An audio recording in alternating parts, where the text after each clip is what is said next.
chosen one. How many nights have you lain awake wondering if God has forgotten your address? How many times have you whispered into the darkness, when will this finally be over? How many mornings have you dragged yourself out of bed, armor still on from yesterday's battle, wondering if you'll survive another round? If this message has found you today, it is not by chance. Heaven is declaring something over you right now.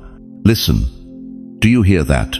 That's the sound of war drums stopping. That's the echo of a sword being laid down. That's the holy silence that comes after victory has been declared in the courts of eternity. Right now, this very moment, while you're sitting there with 60, 70, 80 years of scars carved into your soul, while you're carrying the weight of promises that seem to die, relationships that crumbled, dreams that got buried under decades of just surviving heaven's Supreme Court, has just stamped finished across the case file with your name on it.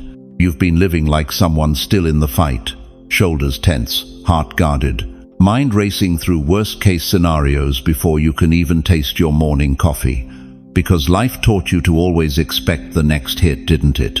But I'm here with a prophetic announcement that's going to shatter every lie you've believed about your story. The war that tried to define you is over. The battle that chased you through decades has been settled. The verdict is in, and hell lost. Say it out loud where you are right now, victory. Don't think about it, just speak it. Victory, because heaven already stamped it on your life before you even knew you were fighting. Before we go deeper into this divine decree, I want to pause and thank every single one of you who has supported this message through super thanks. Your generosity means more than you know. You're not just donating, you're helping spread light to others who feel alone in their calling. Whether you give or not, I'm deeply grateful for your presence here. Your support, your time, your attention, it all matters. And if this message resonates with your soul, go ahead and let that seed of faith take root. You see, what I'm about to reveal isn't just good news. It's the end of an era, the conclusion of a war you've been fighting longer than you can remember.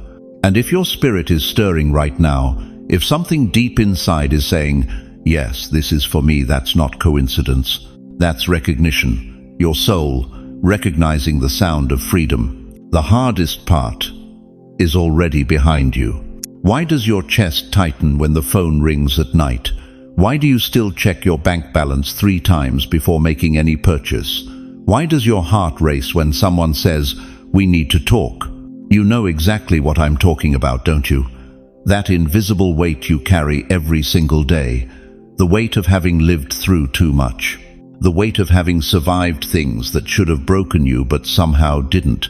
Dear chosen one, I see you there, sitting in your favorite chair, maybe with a cup of coffee getting cold because your mind wandered to places it shouldn't go. I see you in that quiet house where the silence echoes with memories of voices that used to fill these rooms. I see you staring at bills on the kitchen table, calculating and recalculating, trying to make Social Security stretch just one more week. You've lived through disappointments that carved trenches in your soul. You've buried loved ones whose absence still makes you reach for the phone to call them. You've stretched $1 until it tore, and somehow still found a way to put food on the table. You've smiled at church while your heart was breaking. You've said, I'm fine, so many times you almost believe it yourself. But God knows different. Psalm 56:8 tells us something profound. You have collected all my tears in your bottle. Every tear you've cried in secret, he caught it. Every sob you muffled into your pillow at 3 a.m., he heard it. Every time you whispered, I can't do this anymore, but somehow did he recorded it. Listen to me carefully. Your body remembers every battle. Even now, your shoulders carry tension from fights you fought 20 years ago. Your nervous system still jumps at unexpected sounds because life taught you that peace was always temporary. You sleep light because somewhere deep inside, you're still waiting for the next crisis to hit. You're like a soldier who came home from war but never took off the armor. The enemy isn't shooting anymore, but your body doesn't know that. Your mind keeps scanning for threats that aren't there. Your heart keeps bracing for impact from blows that aren't coming. And here's what breaks my heart. You've been living like this for so long. You think it's normal.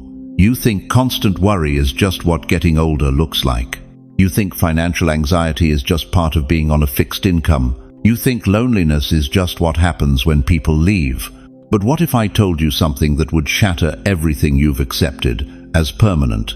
What if the battle that shaped your identity has already been declared over? What if you're fighting a war that heaven already finished? What if the reason you feel so tired isn't because you're getting older, but because you've been carrying weapons to a battlefield that no longer exists? Think about this. When David faced Goliath, the giant mocked him, threatened him, made him feel small and powerless. But the moment David released that stone, the moment it found its mark, the war was over. Goliath didn't know he was already dead. He kept talking, kept threatening, kept trying to intimidate. But his fate was sealed. That's where you are right now. The giants in your life, poverty, loneliness, fear, regret, they're still making noise. They're still trying to convince you they're bigger than God's plan for you. But their fate was sealed the moment Jesus said, "It is finished," on that cross. You've been fighting echoes, wrestling with shadows, defending against threats that lost their power the day you became chosen. Every sleepless night you've endured, wondering if tomorrow would bring another crisis that was you fighting a war that was already won. Every time you've counted pennies while trusting God to provide, that was you proving that faith is stronger than circumstances. Every morning you've gotten up, despite feeling defeated the night before, that was you, demonstrating that resurrection power flows through your veins. But here's what the enemy doesn't want you to know. Here's why he keeps playing those old recordings of fear in your mind. He's terrified of what happens when you finally realize the battle is over. Because when you stop fighting shadows, you start walking in authority. When you stop defending against imaginary threats, you start claiming real promises. When you stop living like a victim of circumstances, you start living like a child of the King. Right now, if this is hitting something deep in your spirit, if you recognize yourself in these words, I want you to do something. Don't think about it, just respond. Nod your head. Whisper, "That's me." Type it in the comments if you're watching online, because acknowledgement is the first step toward freedom. You see, you can't heal what you won't feel. You can't overcome what you won't own. And you can't claim victory over a battle you don't admit you've been fighting. So tell the truth. Speak it out loud. That's me. I've been carrying weights that weren't mine to carry. I've been fighting battles that were already won. I've been living like someone still at war when heaven has already declared peace.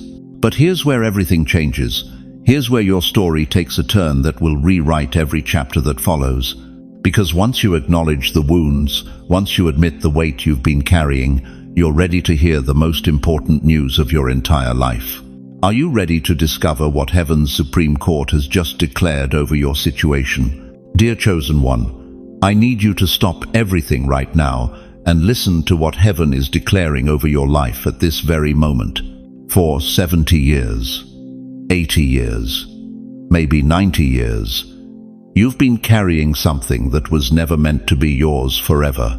You've been walking with your shoulders hunched, waiting for the next phone call that brings bad news. You've been sleeping with one eye open, wondering what fresh hell tomorrow might deliver to your doorstep. You've been living like someone perpetually under siege. But what if I told you that while you've been bracing for the next battle, Heaven's Supreme Court has been in session? What if I told you that while you've been rehearsing your defense, the judge of all judges has been writing his final verdict? The gavel has fallen. The decision is final. The war that has chased you through decades is finished. Romans 8:37 doesn't stutter when it declares, "In all these things we are more than conquerors through him who loved us," not survivors, not barely hanging on, conquerors, more than conquerors. That means you didn't just endure the storm, you conquered it. You didn't just survive the attack, you overcame it. Picture this with me. Right now, in the courts of heaven, there's a case file with your name on it. It's thick, weathered, stained with tears and marked with prayers whispered at 3 a.m. when you thought nobody was listening. Inside that file are the accusations that have haunted you. Too old, too broken, too late, too damaged. will never amount to anything. But as I speak these words, the divine judge is taking that red stamp, the one reserved for final verdicts, and he's pressing it across the front of your file. Case closed. Victory declared. Defendant vindicated. Can you see it? Can you feel the weight of that stamp hitting the paper? Every lie that said you'd never make it, overruled.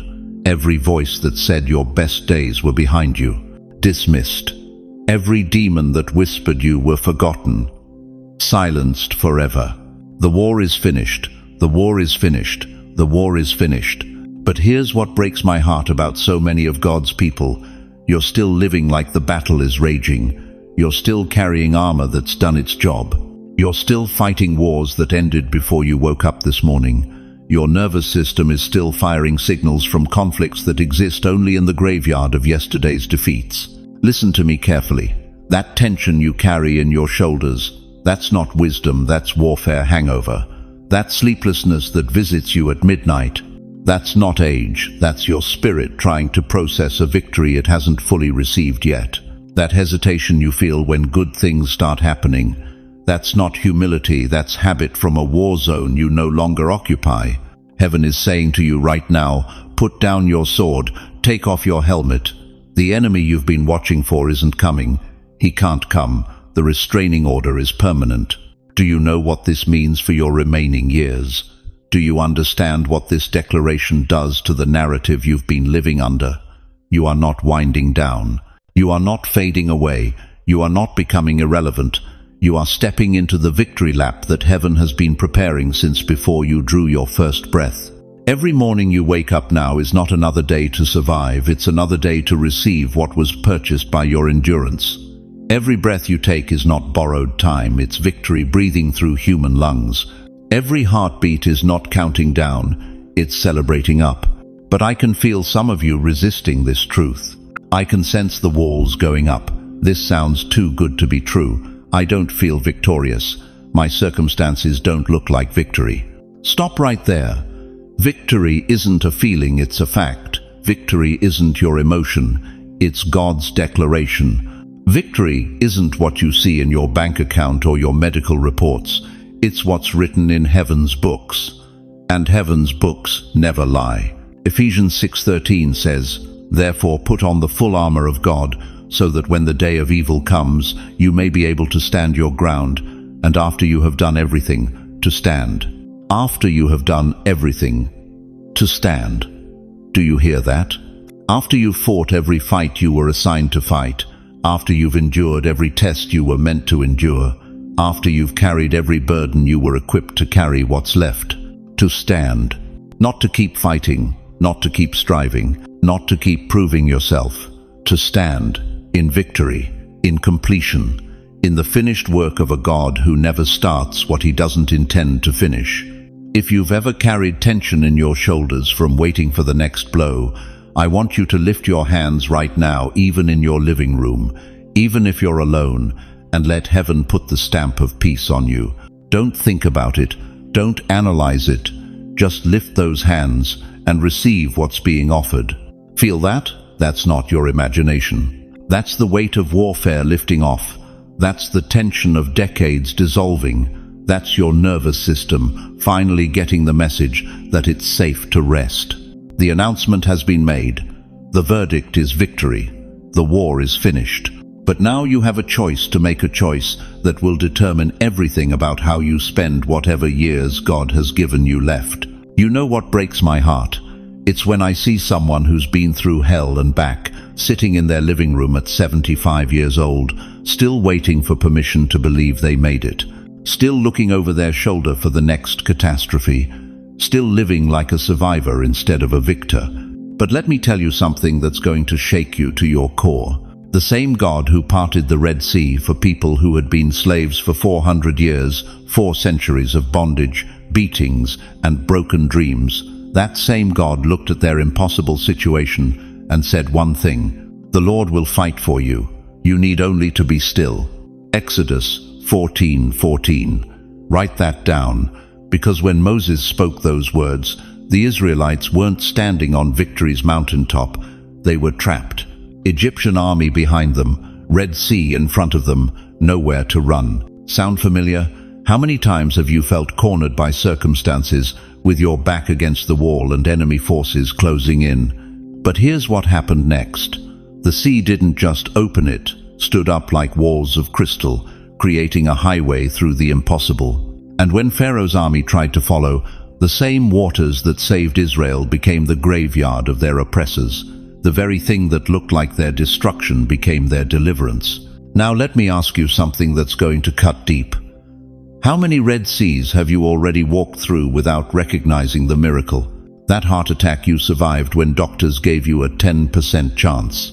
That depression that should have taken you out, but somehow you found the strength to get up one more morning. That financial collapse that should have destroyed your family, but you're still here, still standing, still breathing. You think that was luck? You think that was willpower? No, beloved, that was divine preservation. God wasn't going to let the enemy drown you when your victory story wasn't finished being written. Think about David. This man spent years running through caves like a fugitive, hiding from King Saul, who wanted him dead. Years. While heaven had already anointed him king, he was living like a homeless man, eating scraps, sleeping on stone floors, wondering if God had forgotten his promise. But every cave David hid in was actually a classroom. Every night of terror was teaching him to depend on God's voice above human approval. Every betrayal was burning away everything that wasn't pure gold. And when David finally stepped into his throne, he didn't rule like someone who had always been comfortable. He ruled like someone who knew what it meant to trust God in the darkness. You've been in your caves too, haven't you? That nursing home where you felt forgotten. That empty house after your spouse passed. That doctor's office where they spoke about you like you weren't even there. But what if I told you those weren't punishment chambers? What if those were preparation chambers? Because there's a grandmother I know in Queens, let's call her Eleanor, lost her daughter to cancer, had to raise 3 grandchildren on a social security check that barely covered groceries. 72 years old, starting over with kids who were angry, confused, and grieving. Everyone said she was too old, too tired, too broken. But you know what Eleanor did? She got on her knees every morning at 5 a.m. and declared war on hopelessness. She spoke life over those children when they cursed at her. She cooked dinner every night, even when they refused to eat. She drove them to school in a 20-year-old Honda that needed prayers more than gasoline. Today, one of those children is a doctor, another is a teacher, the third just graduated college. And Eleanor, she's not just a grandmother, she's a warrior who outlasted what was designed to erase her entire bloodline. Could it be that you too have outlasted what was designed to erase you? Look at Job. This man lost everything: children, wealth, health, even his wife's support. His friends accused him of hidden sin. Boils covered his body from head to toe. But Job 42:10 tells us something magnificent. The Lord restored his fortunes and gave him twice as much as he had before. Twice as much, not just restoration multiplication, not just healing overflow, because when God settles accounts with those who've been faithful in the fire, he doesn't just pay back what was stolen, he pays with interest. But here's what Job understood that you need to grasp today. His victory wasn't in getting his stuff back. His victory was in discovering that his relationship with God was deeper than his circumstances. He said in Job 19:25, "I know that my Redeemer lives," present tense, not will live or might live, lives, right now, in the middle of the mess. That's where you are today, chosen one.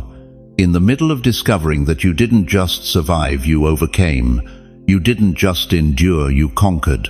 You didn't just make it through, you made it matter. There's a veteran I met in Buffalo. Came home from Vietnam 50 years ago, but his mind never really left the jungle. Nightmares, flashbacks, couldn't hold a job. Everyone said he was damaged goods. But last month, at 73 years old, he started a support group for other vets. His mess became his message. His pain became his platform. You're still here.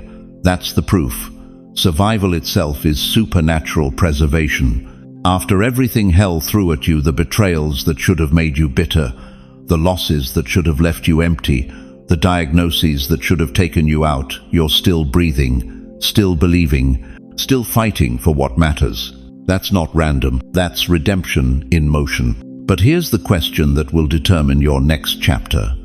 Will you keep living like someone still in the war, or will you finally accept that heaven has declared your victory? Look at me, chosen one. I need you to stop running for just a moment and listen to what I'm about to tell you. Because what you're about to hear is going to change everything you thought you knew about what it means to truly live. You've been carrying yourself like a marathon runner who crossed the finish line 3 miles ago but kept running because nobody told you the race was over. Your legs are shaking, your lungs are burning, your heart is pounding against your ribs like a caged bird. But you keep pushing forward because that's all you know how to do. But what if I told you that the tape broke across your chest years ago? What if I told you that the cheering crowd has been waiting for you to stop and receive your medal?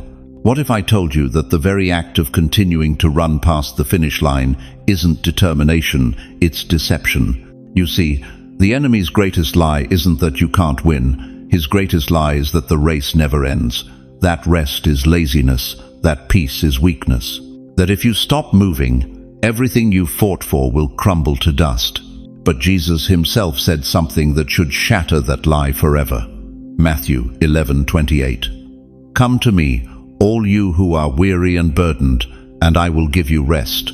Not might give, not could give, will give. Present tense, active promise, available now. Dear one, how many decades have you been operating in survival mode? How many years have you woken up with your fists already clenched before your feet hit the floor? How many nights have you fallen into bed, not with gratitude but with exhaustion, wondering if you'll have the strength to do it all again tomorrow? That's not living, that's enduring. And God never called you to merely endure your life. Think about this. A farmer doesn't plow forever. He plows, he plants, he tends, and then he rests while the harvest grows. A soldier doesn't fight forever.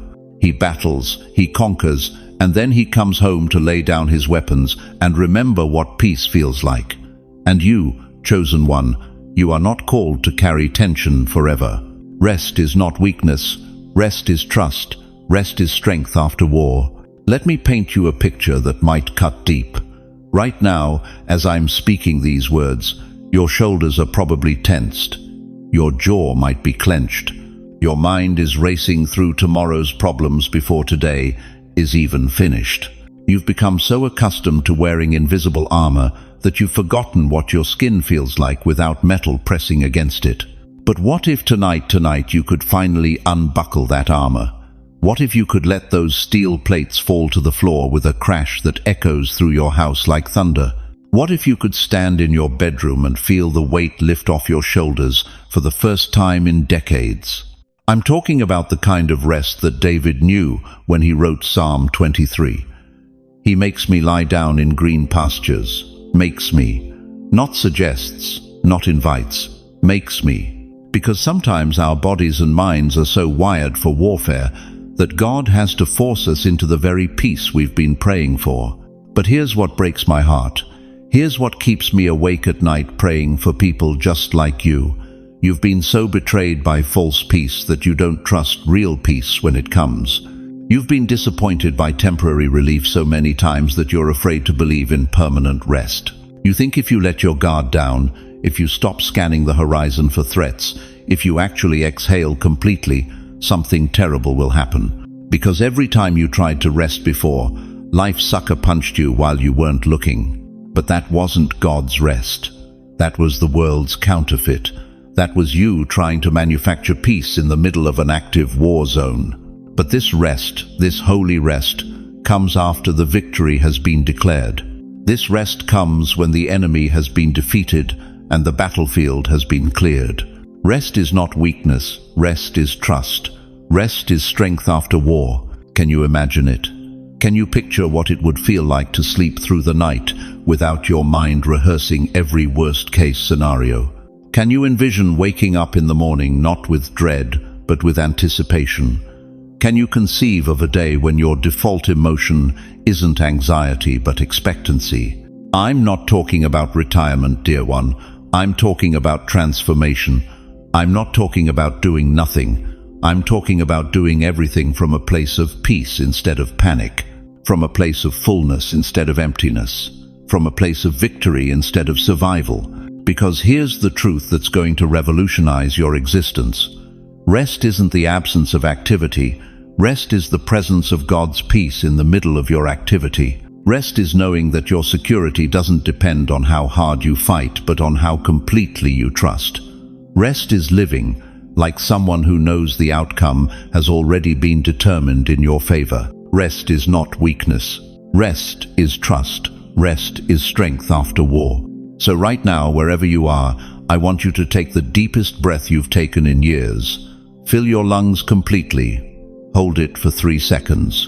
And then exhale slowly, releasing not just air but every ounce of tension you've been carrying. Because that breath belongs to someone who doesn't have to fight anymore. That breath belongs to someone whose war is over. If you can receive this word, if something in your spirit is saying, "Yes, I'm ready to rest," then comment below right now.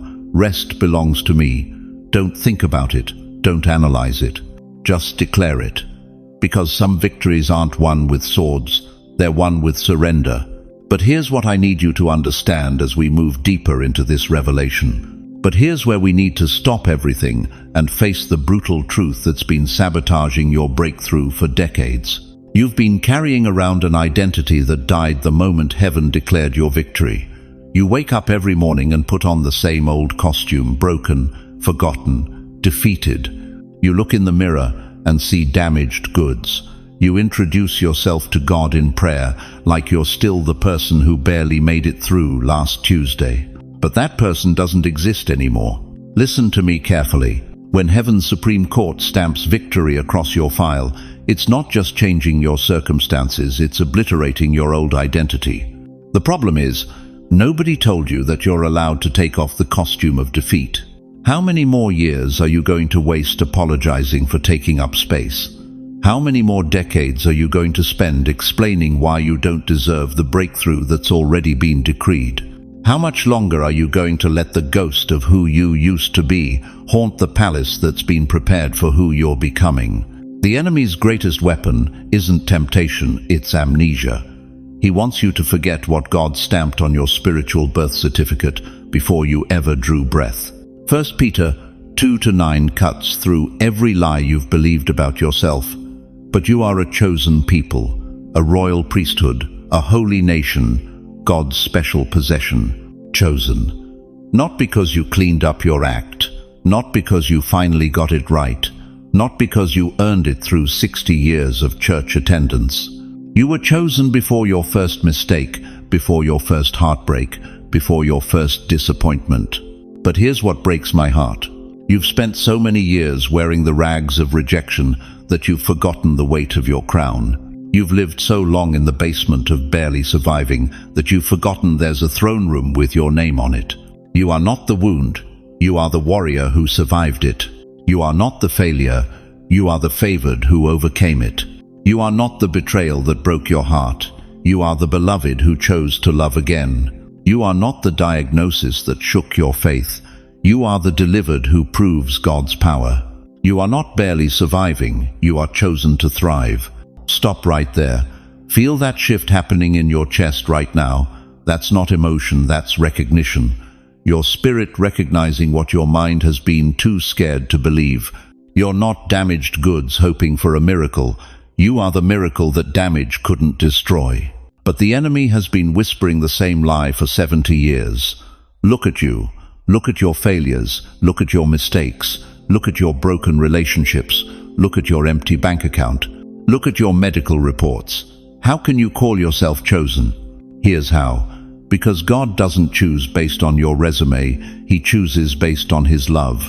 He doesn't select based on your performance, He selects based on His purpose. He doesn't anoint based on your perfection, He anoints based on His grace.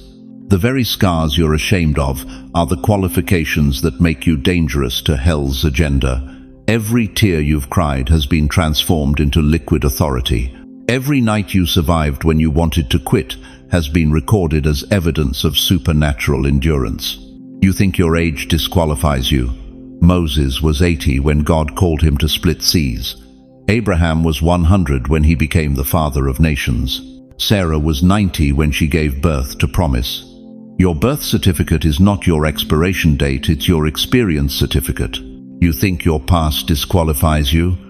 David was an adulterer and murderer, yet called a man after God's heart. Paul was a terrorist who murdered Christians, yet became the greatest apostle. Your yesterday doesn't define your today, and your today doesn't limit your tomorrow. Right now, this very second, I need you to do something that's going to feel uncomfortable but absolutely necessary. I need you to stand up.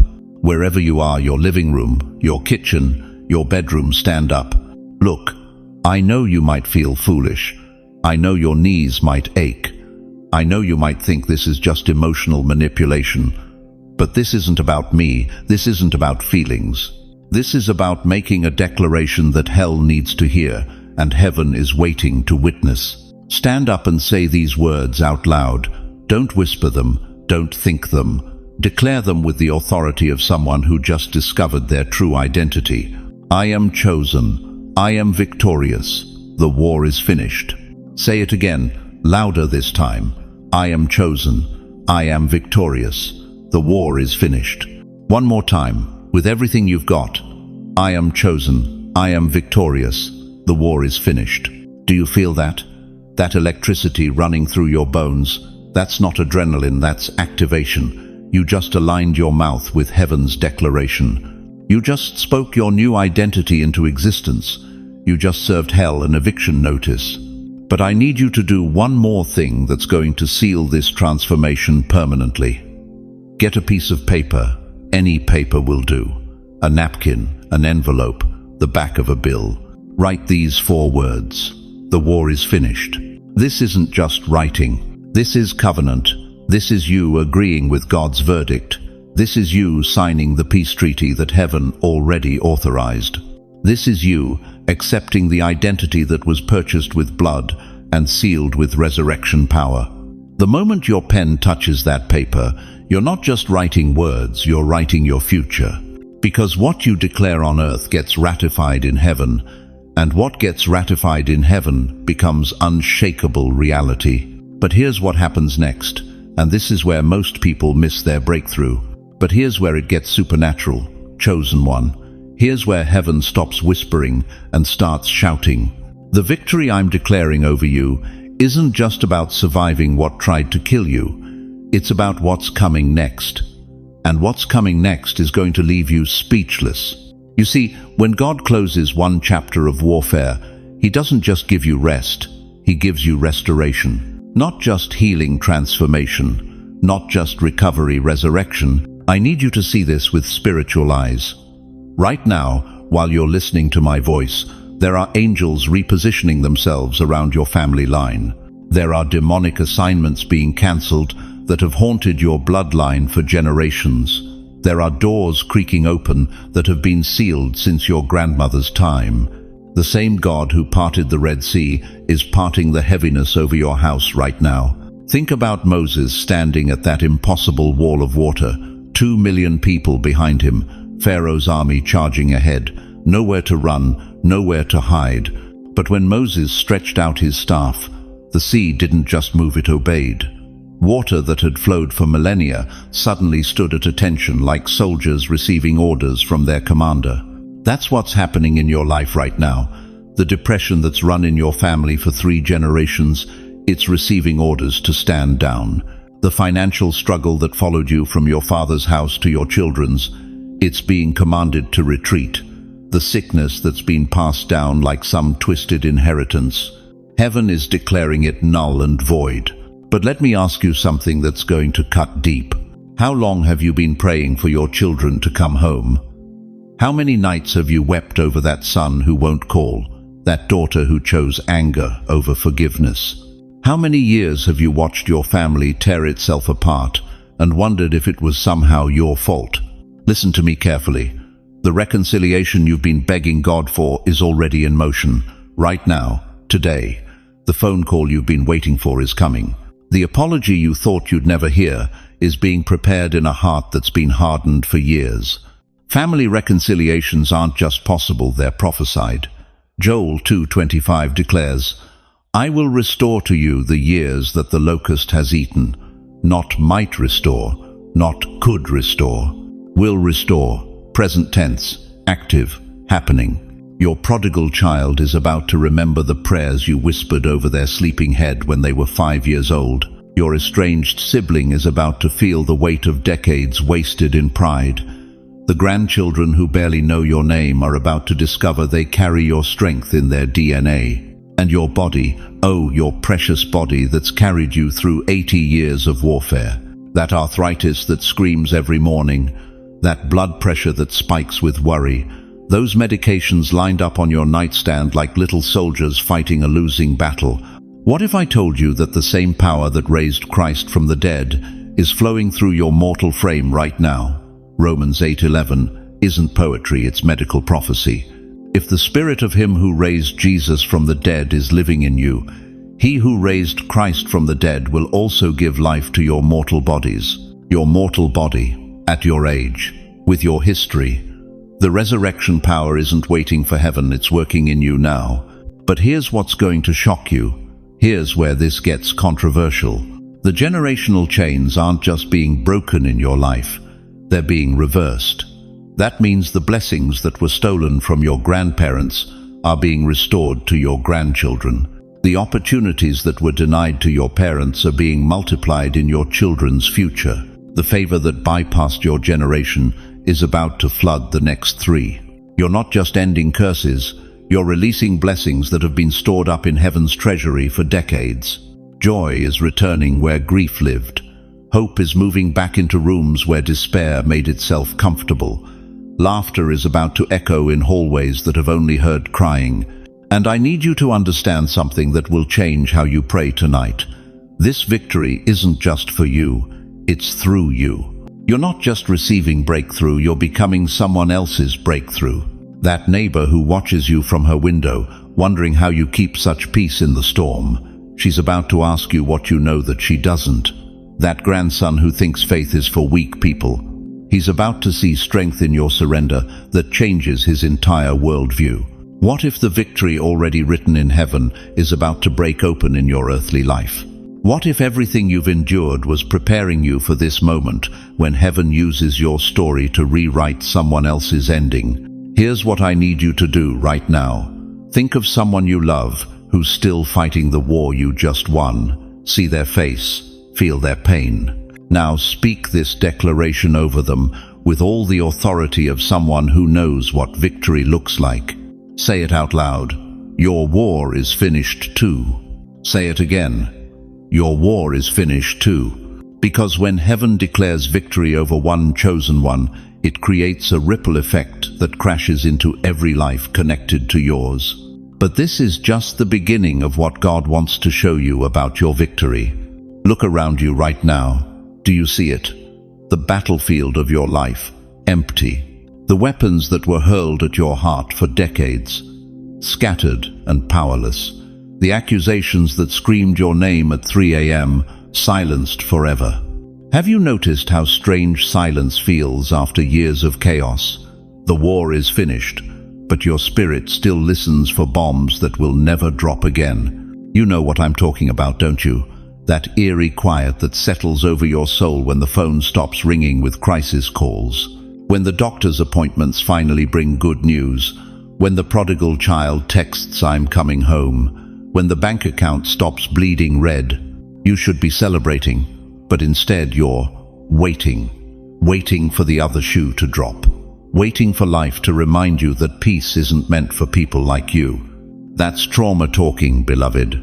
That's what happens when you've been a warrior for so long that you forgot what it feels like to be at rest. It's like living in a house where the storm has passed, but the windows still rattle. Your body remembers every hurricane.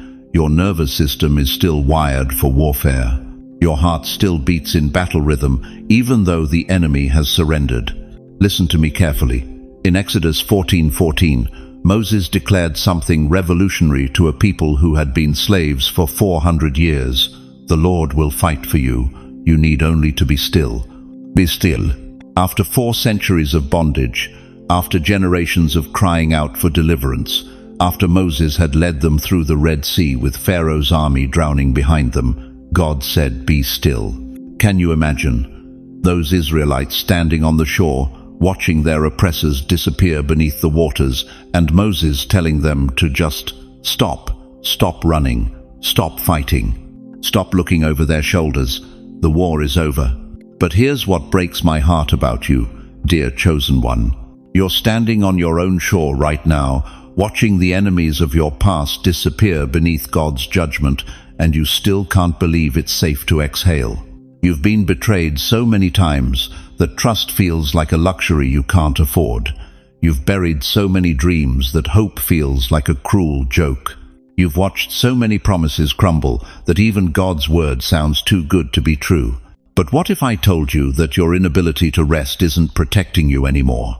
What if I told you that your hypervigilance has become the very prison keeping you from the abundance God wants to pour into your life? You see, the enemy's final strategy isn't to attack you again. He knows he's defeated. His last weapon is to convince you that victory is temporary, that peace is just the calm before another storm, that you better stay ready because surely something terrible is coming. That's why you wake up at 2 a.m. with anxiety you can't name. That's why good news makes you nervous instead of joyful. That's why every blessing feels like borrowed time instead of rightful inheritance. But Psalm 46:10 cuts through that deception like a sword. Be still and know that I am God. Not be busy and prove you're worthy. Not stay vigilant and earn your keep. Be still. The Hebrew word here is rapha. It means to let go, to release, to stop striving. God is commanding you to let your guard down because He's got your back now. You've been living like David when Saul was hunting him, hiding in caves, sleeping with one eye open, never knowing when the next attack would come. But David didn't stay in those caves forever. When Saul died, when the pursuit ended, David had to learn how to live like a king instead of a fugitive. That's where you are right now. The Saul in your story is dead. The giant that terrorized you has fallen. The Pharaoh that enslaved you has drowned. But you're still living like you're being hunted. What if heaven's silence isn't emptiness, but preparation for your song? What if this quiet isn't the absence of God's voice, but the presence of His peace? What if this stillness isn't abandonment, but the sacred space where miracles are born? Isaiah 43:19 declares, "See, I am doing a new thing. Now it springs up. Do you not perceive it?" God is doing something unprecedented in your life right now, but you're so busy listening for echoes of old battles that you're missing the sound of new doors opening. That promotion you've been passed over for 20 years, it's being prepared. That relationship that can love you without wounding you, it's on its way. That financial breakthrough that doesn't come with strings attached, it's already been released from heaven's treasury. But you have to stop fighting ghosts to receive gifts. You have to stop rehearsing old defeats to step into new victories. You have to stop living like you're still at war when heaven has already declared peace over your life. Whisper it with me right now, wherever you are. I will sing again. Don't think about whether you believe it. Just say it. I will sing again. Because that's not just hope talking. That's prophecy. The silence you're hearing isn't the sound of abandonment. It's the sound of preparation. God is tuning the orchestra of your life for a symphony the world has never heard before. But if you're going to sing this new song, you need to understand something that will shake you to your core. You know what Moses did when the Egyptian army was swallowed by the Red Sea? He didn't just stand there in shock. He didn't whisper a quiet thank you and move on. Exodus chapter 15 tells us he broke into song, a victory song so powerful it echoed across generations. The Lord is my strength and my defense. He has become my salvation. But here's what breaks my heart about so many of you listening right now. You've walked through your own Red Sea. You've watched your own enemies get swallowed up. You've stood on the other side of impossible circumstances, breathing air you thought you'd never taste again, and yet you're silent. Your survival is a song heaven is waiting to hear. Listen to me carefully, dear chosen one. When the children of Israel crossed that sea, they didn't cross alone. They crossed carrying 400 years of slavery, 400 years of trauma, 400 years of believing they were worthless. But the moment their feet touched dry ground on the other side, something shifted. Their identity changed from slaves to survivors. That's you, right there, right now. You didn't just survive, you outlasted. You didn't just endure, you overcame. You didn't just fight, you finished. But I need to ask you something that might sting a little. Why are you still whispering when you should be singing? Why are you still tiptoeing when you should be dancing? Why are you still apologizing for taking up space when heaven cleared the room just for your victory song? Because that's what trauma does, isn't it? It steals your voice. It convinces you that your story doesn't matter. It makes you believe that what you've been through was just random suffering, not sacred preparation. You didn't just survive, you outlasted. You didn't just endure, you overcame. You didn't just fight, you finished. Think about David. This man spent years running from King Saul, hiding in caves, living like a fugitive when he'd already been anointed king. But what did he do in those caves? He wrote songs, psalms, victory songs in the middle of defeat. The Lord is my shepherd, I shall not want. That wasn't written in a palace, that was carved out in a cave by a man who learned to sing before he saw the victory. Your broken voice has become a sacred instrument. Every crack in your throat carries the weight of testimony. Every tremor in your words holds the power to heal someone else's wound. Every time you speak your truth, you're not just telling your story, you're prophesying someone else's freedom. You didn't just survive, you outlasted. You didn't just endure, you overcame. You didn't just fight, you finished. But here's where it gets controversial. Here's where I'm going to challenge everything you've been taught about humility and staying quiet about God's goodness in your life. The enemy has convinced you that talking about your victory is pride, that sharing your breakthrough is bragging, that your testimony is somehow too much. That's a lie from the pit of hell. Revelation 12:11 declares, "They triumphed over him by the blood of the Lamb and by the word of their testimony." Your testimony isn't optional. It's weaponry. It's not bragging. It's warfare. Every time you speak what God has done, you're loading ammunition for someone else's fight. Your trauma has become your testimony. That addiction you conquered, that's not your shame, that's your song. That marriage that almost destroyed you but didn't, that's not your secret, that's your symphony. That diagnosis that tried to write your death sentence but failed, that's not your whisper, that's your war cry. You didn't just survive, you outlasted. You didn't just endure, you overcame. You didn't just fight, you finished. I'm talking to the grandmother who raised 6 kids alone after her husband walked out. I'm talking to the grandfather who built a business from nothing after losing everything in the market crash. I'm talking to every senior citizen who's been told their best days are behind them when their greatest testimony is just beginning to find its voice. Moses was 80 years old when he sang that victory song. 80, not 20, not 30, 80. Because sometimes the most powerful songs come from the oldest throats. Sometimes the most beautiful music emerges from instruments that have been weathered by time, scarred by storms, but refined by fire. Your broken voice has become a sacred instrument. And I need you to understand something that will revolutionize how you see your golden years. You're not in the sunset of your significance. You're in the sunrise of your song. Every year you've lived, every battle you've fought, every tear you've cried, has been preparing you for this moment when your voice carries the authority of experience. You didn't just survive, you outlasted. You didn't just endure, you overcame. You didn't just fight, you finished. The world needs to hear what survival sounds like at 70. They need to know what overcoming looks like at 80. They need to witness what victory sounds like when it's sung by someone who's actually walked through the fire and came out with songs instead of ashes. Right now, I want you to do something that might feel uncomfortable. I want you to speak one phrase of testimony out loud, right where you are. In your living room, in your car, wherever you're listening, or type it in the comments below. One phrase, one line of your song. God brought me through. I'm still here because heaven proved faithful when. Don't overthink it. Just let your survival speak. Because when you do, you're not just sharing your story. You're adding your voice to the greatest choir in human history, the choir of those who faced impossible odds and lived to sing about it. But here's what I need you to understand about the power of your voice and why hell has worked so hard to keep it silent. The silence after victory isn't empty, beloved. It's pregnant with promise.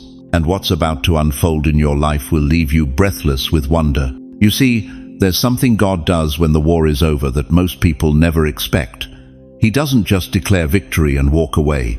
He doesn't just stamp case closed and move on to the next file. No, dear one. When God finishes a fight on your behalf, He does something so scandalous, so lavish, so utterly shocking that it defies every rule of warfare you've ever known. He throws a party, not just any party, a banquet, in your honor, right there on the battlefield where your enemies thought they had you cornered.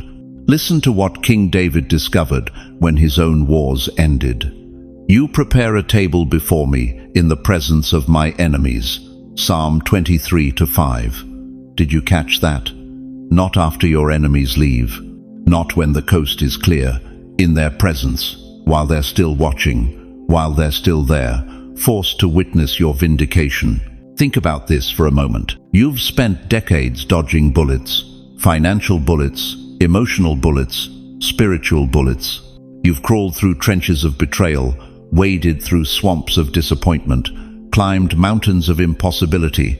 Your clothes are torn, your hands are calloused. Your heart carries shrapnel from battles you never chose to fight. And now, right where the smoke is still clearing, right where the ground is still scarred from warfare, God is setting a table, a royal table, with your name on it. But here's what will shock you even more. The enemies who tried to destroy you, they're not invited to the table, but they can't leave either. They have to watch. They have to witness every bite of favor you taste, every sip of blessing you swallow, every moment of joy they thought they had stolen from you forever. That ex-spouse who said you'd never amount to anything, they get to watch you flourish. Those family members who wrote you off when you hit rock bottom, they get front row seats to your comeback.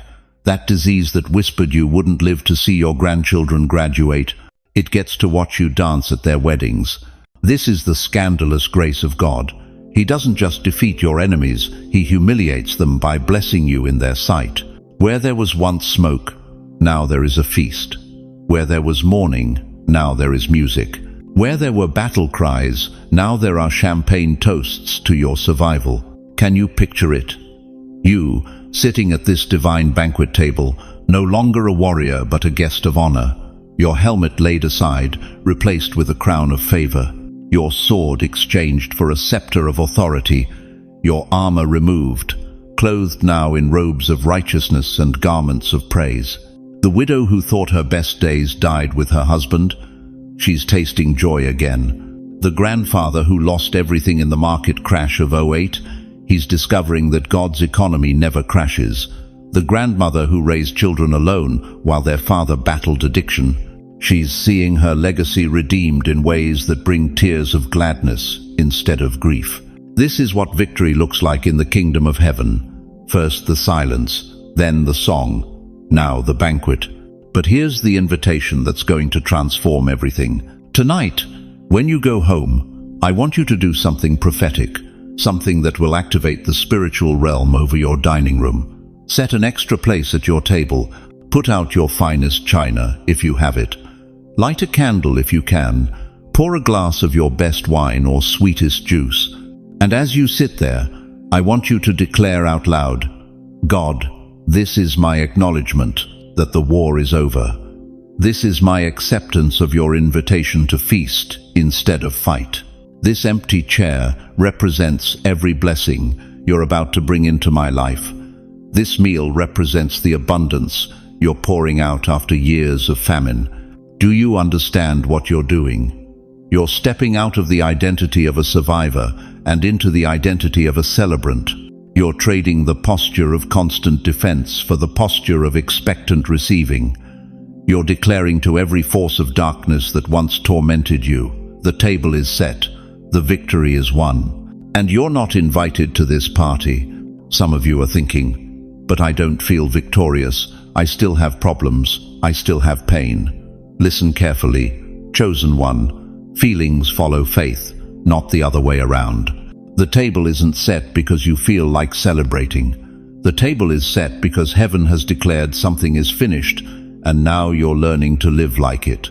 This isn't about pretending everything is perfect. This is about prophetically positioning yourself for the harvest that's coming after the hardest season you've ever survived.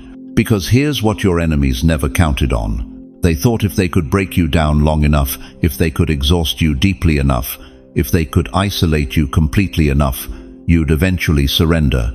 They thought warfare was your final destination. But warfare was never your destination. It was your education, and graduation day has arrived.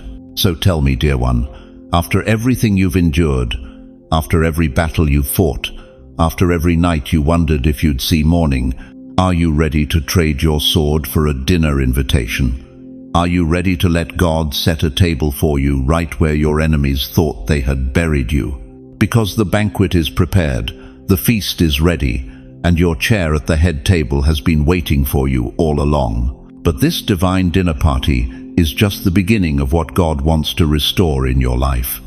What happens next will show you that victory isn't just about what ends, it's about what begins. You've been walking around wearing the wrong clothes, haven't you? For decades, you've draped yourself in the garments of defeat, the heavy coat of "I'm not enough." The tattered scarf of "my best days are behind me." The worn-out shoes of "God must have forgotten about me." But heaven is saying something different today. Heaven is saying it's time for a wardrobe change. Look at yourself right now. Really look. What are you wearing spiritually? Are you still dressed in the ashes of that divorce that happened 20 years ago? Are you still wrapped in the grave clothes of that dream that died? Are you still carrying the weight of shame from mistakes that Jesus already bled for?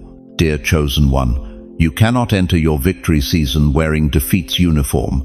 Isaiah 61:3 declares something revolutionary about your identity. He gives a garment of praise instead of a spirit of despair. Did you catch that? He gives. Present tense, active, happening right now. Not someday when you feel worthy. Not when you've earned it. Right now.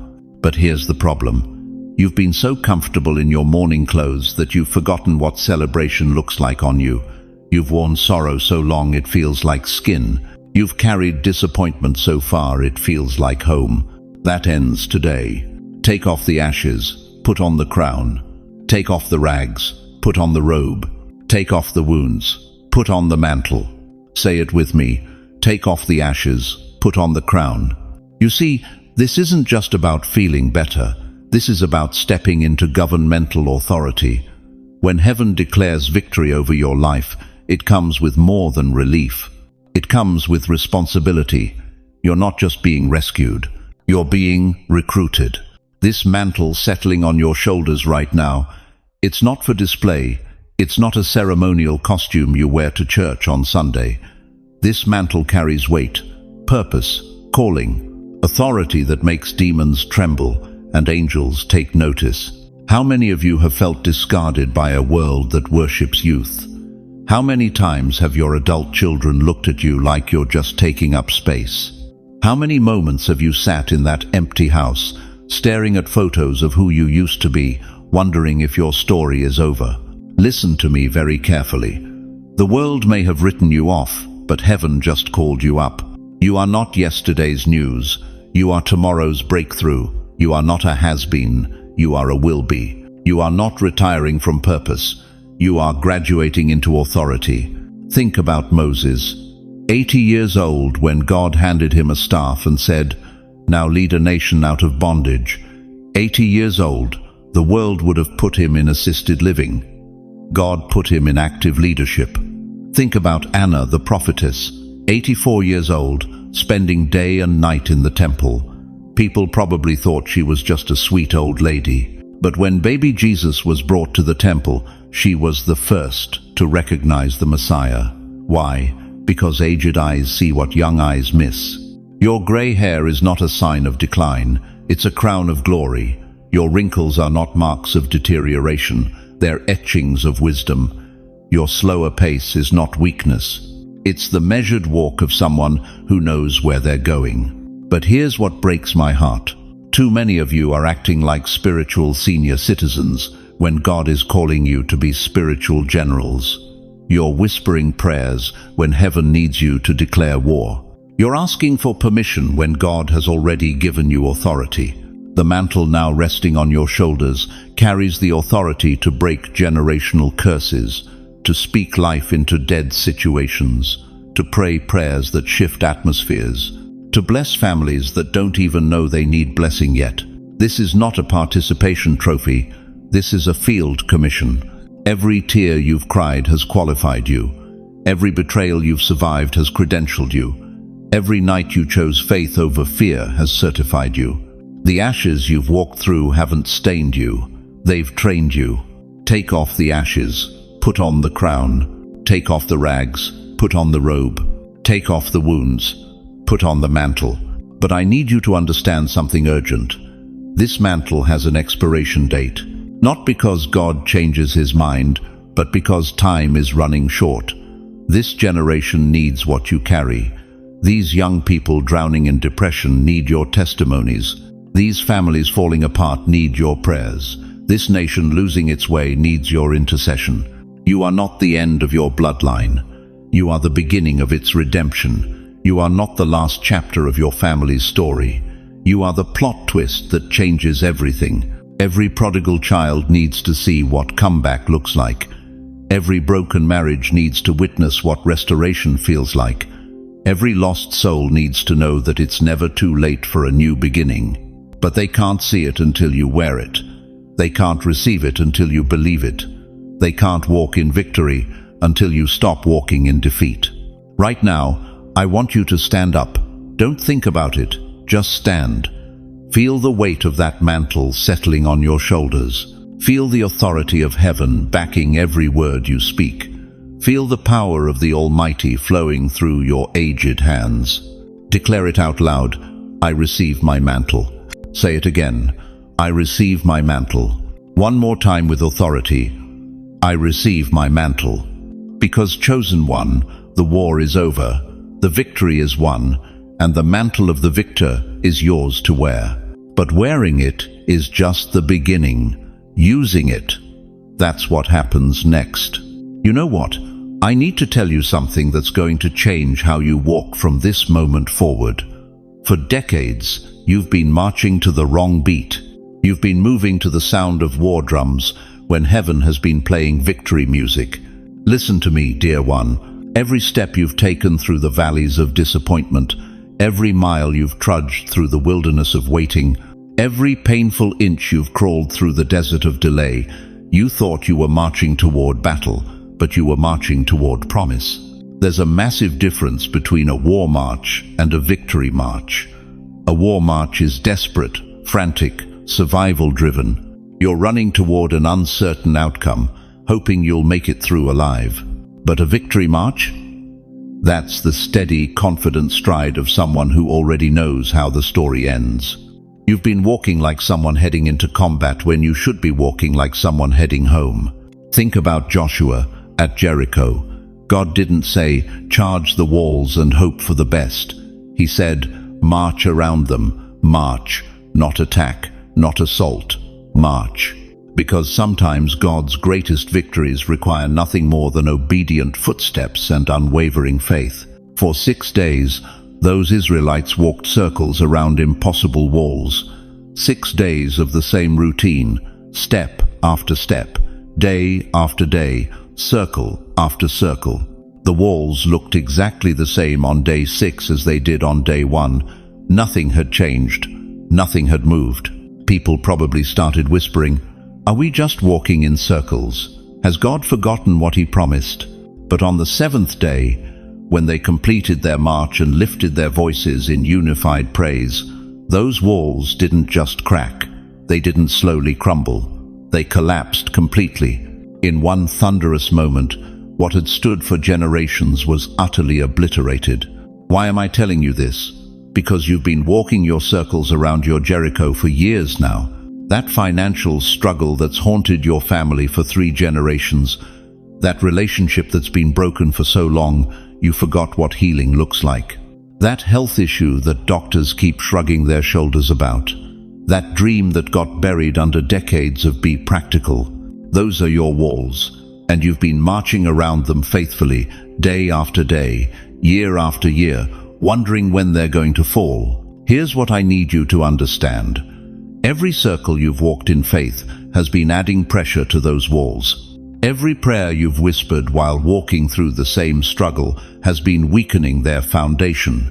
Every time you chose to trust God instead of trusting your circumstances, you were participating in divine demolition. You weren't walking in circles, you were walking in victory laps before the victory was visible.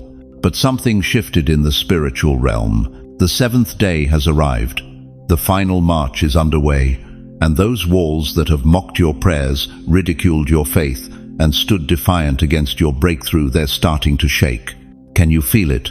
That trembling in your spirit, that sense that something massive is about to give way. That's not your imagination. That's prophecy. That's the sound of spiritual foundations cracking under the weight of heaven's decree. You're not marching to battle anymore, chosen one. You're marching into promise. Every step you take now is a step into territory that belongs to you. Every breath you draw is the air of freedom. Every heartbeat is the rhythm of victory. The enemy tried to convince you that your marching was pointless. He whispered that you were going nowhere, accomplishing nothing, wasting time walking the same paths. But he was terrified because he could hear what you couldn't, the sound of his walls beginning to crumble with every faithful step you took. Step after step, day after day, circle after circle, until walls fell. And they are falling now, right now, as I speak these words, as you hear this truth penetrating the depths of your spirit. Something ancient and stubborn is giving way. The walls that separated you from your promise, that stood between you and your breakthrough, that blocked your view of God's goodness, they're collapsing under the weight of your faithfulness. This is your 7th day. This is your moment of complete victory. The walls aren't just cracking, they're falling. The obstacles aren't just moving, they're being obliterated. The barriers aren't just weakening, they're being destroyed completely. You've walked the march of faith. You've completed the circuits of obedience. You've maintained your praise even when the walls looked unmovable. And now heaven is responding with total victory. The walls are falling now. Can you hear it? That thunderous sound of impossibilities crashing down. That's the sound of your breakthrough arriving with the force of divine inevitability. What seemed permanent is proving temporary. What appeared impossible is revealing itself as inevitable. Stand up where you are, clap your hands, stomp your feet. Let the enemy hear the sound of someone who knows their victory is complete. Type it in the comments right now. The walls are falling. Because when God's people make a joyful noise, even demons have to acknowledge that their time is up. The walls are falling now. Your march of faith has reached its destination, and what you're about to walk into will make every step of the journey worth it. But as these walls collapse around you, as the dust settles and the path ahead becomes clear, there's something you need to know about what's waiting on the other side. Beloved, as we come to the end of this sacred moment together, I need you to carry these truths with you like precious stones in your heart. Remember this: the war that tried to define you is finished. The battle that chased you through decades has been settled in heaven's court. You are not fighting for victory, you are walking in victory that's already been declared over your life. Remember this: your scars are not evidence of defeat, they are proof of survival. Every wound you carry is a testimony that hell's best shot wasn't good enough. You outlasted what was designed to erase you, and that alone makes you more than a conqueror. Remember this: the walls around your promises are not permanent fixtures, they are temporary obstacles that are crumbling under the weight of your faithfulness. Every step you've taken in faith has been a step toward their demolition. But most importantly, remember this: you are never walking this path alone. The same God who declared victory over your life is still working behind the scenes, still moving mountains you can't see, still orchestrating breakthrough you haven't imagined. His love for you isn't based on your performance, it's based on His promise. And His promises never fail. You have a community here too, thousands of believers who understand your struggles, who've walked similar valleys, who are ready to stand with you in prayer. We're not just viewers on a screen, we're family, united by faith, connected by hope, bound together by the love of Christ. So let me ask you this final question, and let it settle deep in your spirit. Now that you know the war is over, now that you understand your victory is already secured, how will you walk differently tomorrow morning when you wake up? Before you answer that question, join me in this prayer.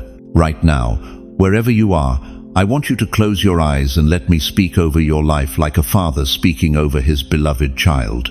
Almighty God, creator of heaven and earth, the one who calls things that are not as though they were, I come before you carrying every person who has heard this message today. Father, they've been walking through valleys that seemed endless, fighting battles that felt hopeless, carrying burdens that threatened to crush their spirit. But you see something different, don't you, Lord? You see victors disguised as survivors. You see champions wearing the clothes of the wounded. You see your beloved children who have proven that nothing, absolutely nothing, can separate them from your love. So right now, Father, I ask you to breathe fresh wind into their weary souls. Where they feel depleted, restore them. Where they feel forgotten, remind them of their worth. Where they feel overwhelmed, be their strength. Open doors that no man can shut. Remove obstacles that have stood too long. Heal wounds that have festered in darkness. Restore relationships that seemed beyond repair. Provide resources they haven't even thought to ask for. Give them dreams and visions that will ignite hope in their hearts again. Most of all, Lord, let them feel your presence right now. Let them know in their spirit that you are proud of how they've carried what you've given them. Let them feel your smile, your approval, your deep love for who they are and who they're becoming. Surround them with people who see their value, who honor their journey, who will walk alongside them without trying to dim their light. Give them the courage to step fully into the victory you've already declared. Give them the wisdom to see themselves through. Your eyes not as broken people hoping for a miracle, but as miracle people stepping into their destiny. Let their latter days be greater than their former days. Let their final chapters be their finest chapters. Let their sunset years be their sunrise years, filled with purpose, passion, and the unshakable knowledge that they are loved beyond measure. In Jesus' mighty name we pray. Amen. I want you to know that this conversation doesn't end here. Drop a comment below and tell us what God spoke to your heart today. Share how this message has impacted your spirit. Ask questions, we're here to walk with you. And if you know someone who needs to hear these words, share this video with them. Let them know they're not alone in their struggle, that their victory is already secured, that there's a community ready to pray with them. Thank you for staying with me through this entire journey. Thank you for opening your heart, for letting these words penetrate the sacred chambers of your soul. Your presence here matters more than you know. If this is your first time with us, welcome to the family. Hit that subscribe button and ring the notification bell, because every week we're gathering here to be reminded of who we are in Christ, to be encouraged in our faith, and to walk together toward the promises God has prepared for us. Until we meet again, walk in the victory that's already yours. You are loved, you are chosen, you are never alone, and the war is finished.